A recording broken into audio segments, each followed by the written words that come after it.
Hello, everybody, and welcome to the RFP Success Show. I am Lisa Rehurick, your host, founder, and CEO of the RFP Success Company. And today, our guest is Kevin Switaj. Welcome, Kevin. I'm excited you're here.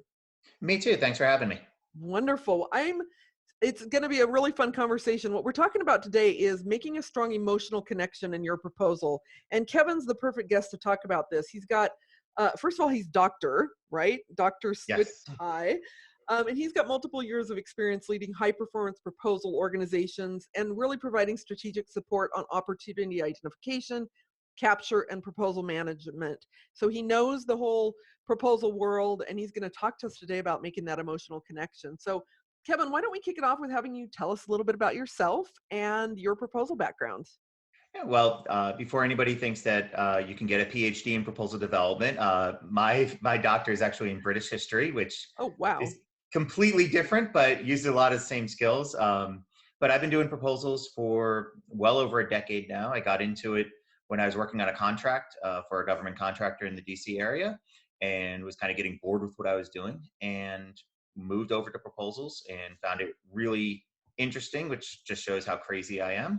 And I've gone from working in various different other organizations and all the way up to being a director of proposal development to just over 2 years ago now setting up my own small consulting firm, BZ Opportunity Management, and we work pretty much exclusively with small and mid-sized government contractors to help them throughout the proposal process, both with bid support and training.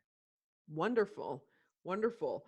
Well, I'm like I said in the beginning, I think this is such a great topic because I think so many people don't think about emotions and empathy having a place in the whole proposal world. But those of us who've been around for a while know how imperative it is to really make that impression on the evaluator. So, kind of at a high level, what do you mean when we talk about empathy? So empathy for me as a basic definition is that time and process where you create an emotional connection. And when it comes to the business environment, usually that's creating an emotional connection with your client or your customer.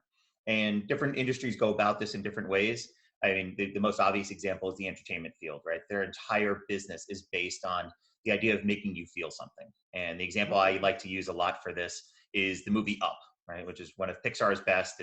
It's one of my favorites. And you think about the first 5 to 10 minutes of that movie, and that's where the story creators really hook you in and get you to have that emotional connection with Carl, the main character. If you think about who Carl is throughout the rest of the movie, he's this old curmudgeon who ends up abducting a Cub Scout basically and goes off on some weird quest. But if you watch the first 5 to 10 minutes, you understand where he's coming from. You understand that he's fallen in love and has this huge emotional life with his wife Ellie, who dies before he can take her on these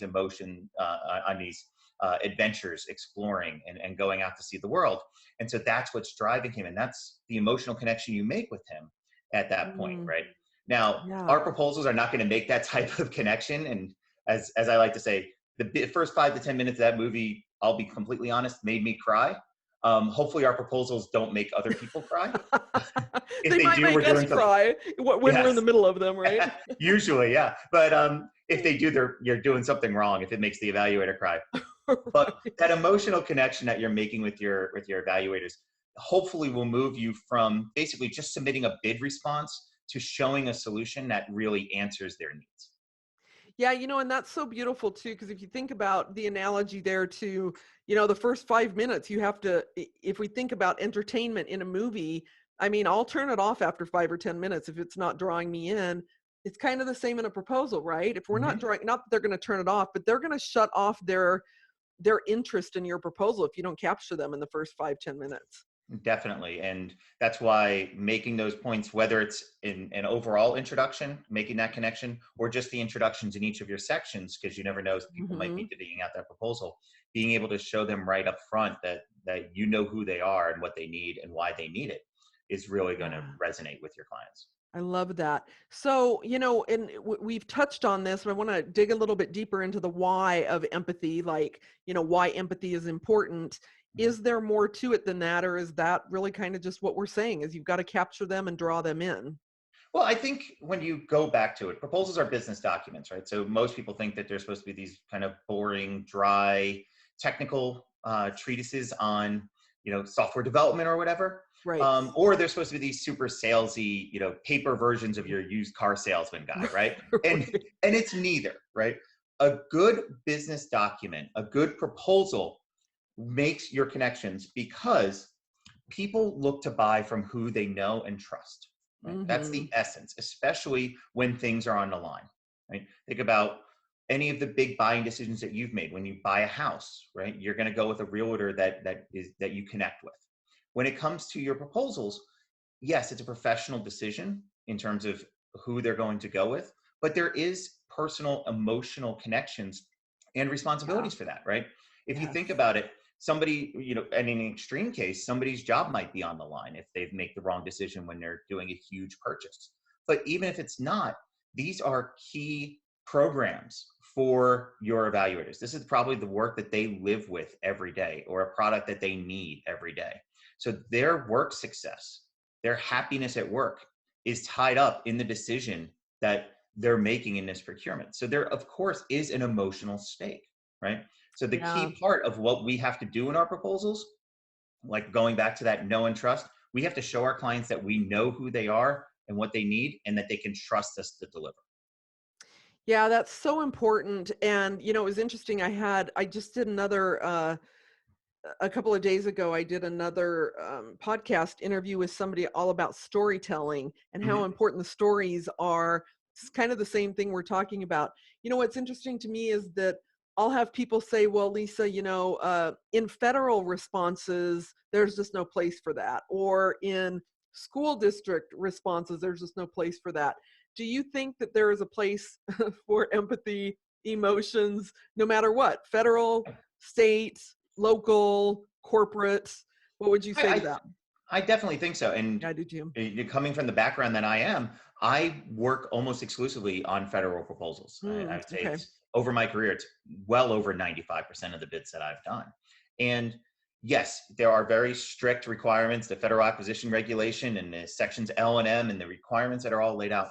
But just because you have to follow a certain structure, just because you have to follow a certain process, doesn't mean that you can't say things in a way that's going to resonate. In fact, you have to remember that your evaluators are people. They are people who I was have an just thinking emotional that. stake in this, right? We're not Yeah. evaluated by robots yet. Maybe that'll Yes. come and then we'll have to Hopefully not. talk about this. But at this point, we are evaluated by people. And Yeah. those people have the same concerns, whether they're in a commercial industry, state and local, or federal. There is something on the line, and being able to show them, as I said, the key thing that I think about empathetic proposals is that they showed not just that we know who the client is, because you can get that pretty easily, Right. not just what they want, but why they need it and how it's going to solve their problems. And By why you're the making, best one, then why you're the yes, best one to do it, right, right? But yes, first and 'cause foremost, connect to for them. yes, I always like to tell my clients and my teams that the proposal is not about us, the Oh, proposal is about the seriously. client, right? So there have been times where I've read executive summaries and the first line is, about the client, about my client, about who were the team writing the proposal. And if I'm the proposal manager, I cut it out right away. I Wow. work, and then I go to the capture lead before I show it to them and say, hey, I'm not going to spring it on them in a review document, but I say, hey, listen, we need to think about who the client is. This is Yeah. the key part is, and I always bring it back to themselves, right? One of the big things that I like to use when we're talking about benefits in our proposals is the car buying example, right? Hmm. A car, if I go in and the salesman is sold on selling me a certain car, he wants to make sure that I get into that Corvette today, right? Well, I have two uh, elementary age children. Yep. I'm not out there shopping for the Corvette right now. I'm looking for the SUV that has the video Right. systems and is safe and gets lots of gas mileage, great gas mileage, and all of that. So if he's trying to sell me a car that isn't talking to my needs, I'm not going to be engaged. I'm not going to care.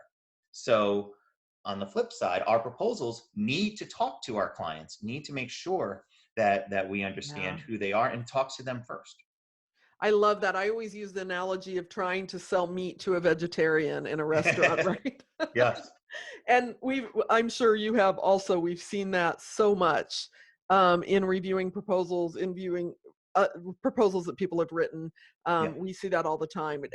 There's some of these simple little things, and what I love about this topic is there's n- there's not enough people out there writing to the emotion of it. Mhm. That for all of you listeners out there, if you pay attention to what Kevin's saying here, and we really, we're going to give you some tips here in a minute about how to put empathy into your proposals. If you pay attention to that, you're going to have a leg up because you're gonna get to that emotion that other bidders are probably not getting to. So with that, Kevin, like, Mhm. how do we add empathy to our proposals?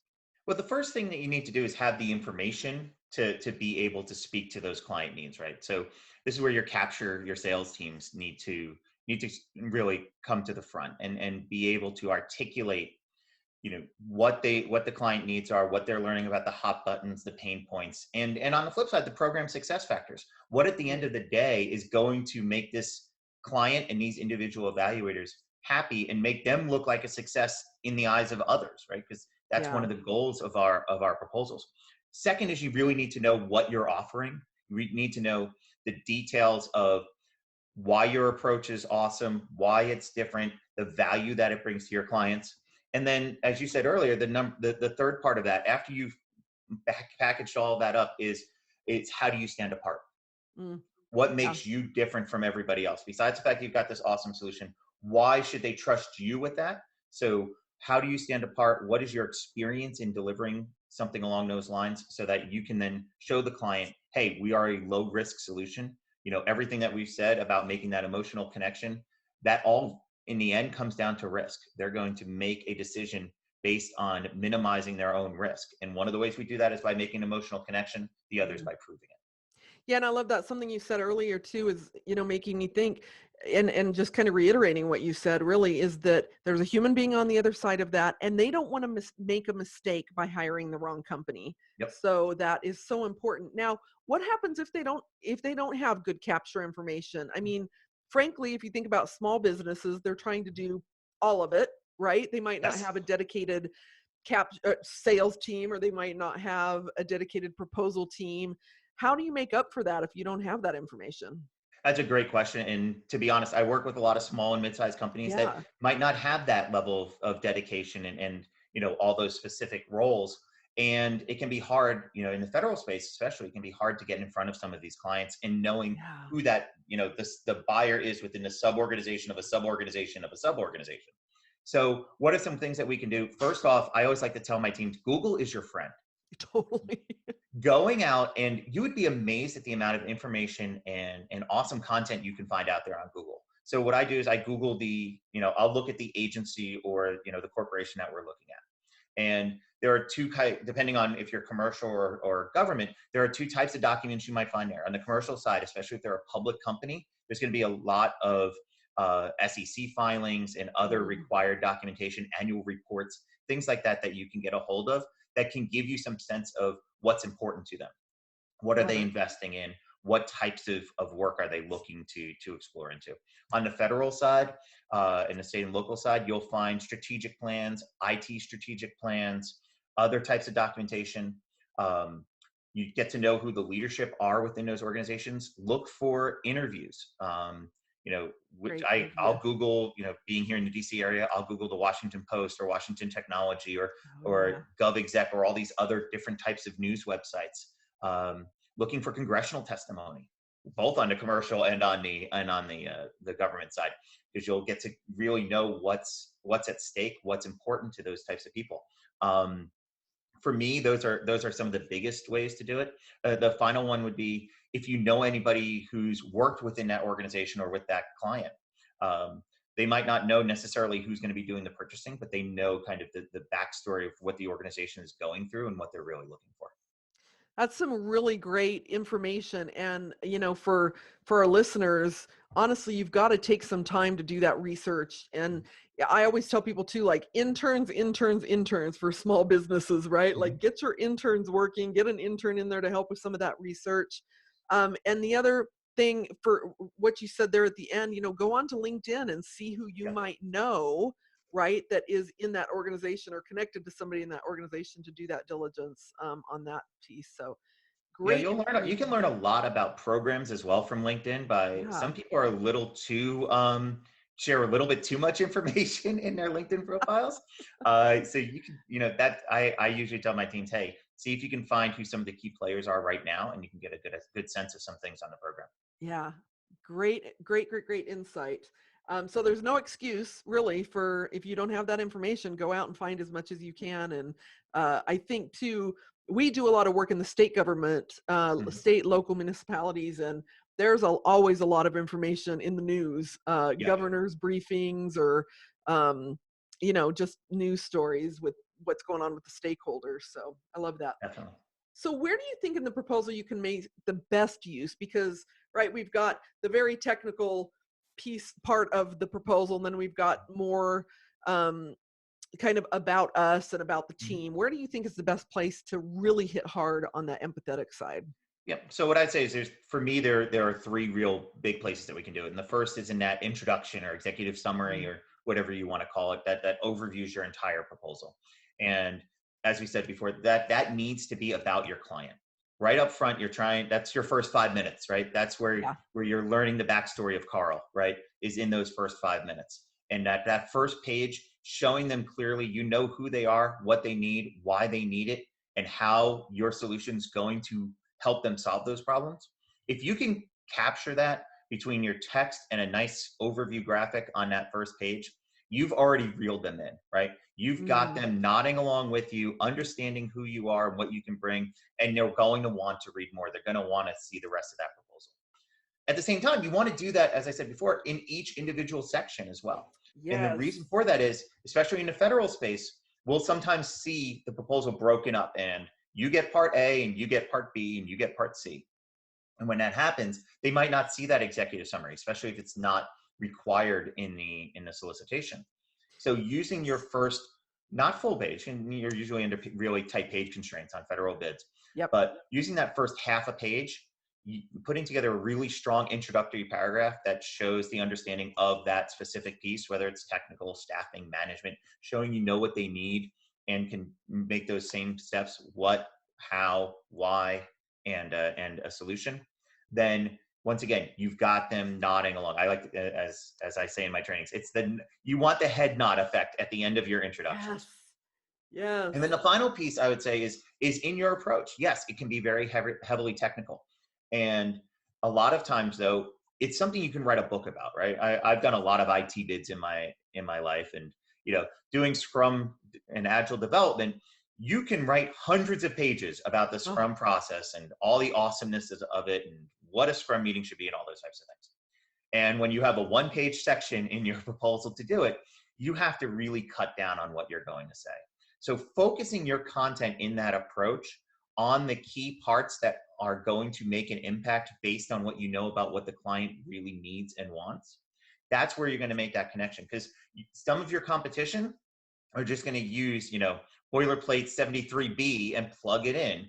And right. that's how they do Scrum development. That's how you use an agile process. When you focus on the points that are going to provide real value, that's where you're going from that head nod to that, this is who I really need to go with. You've Yeah. made that emotional connection. So for me, those are the three main areas.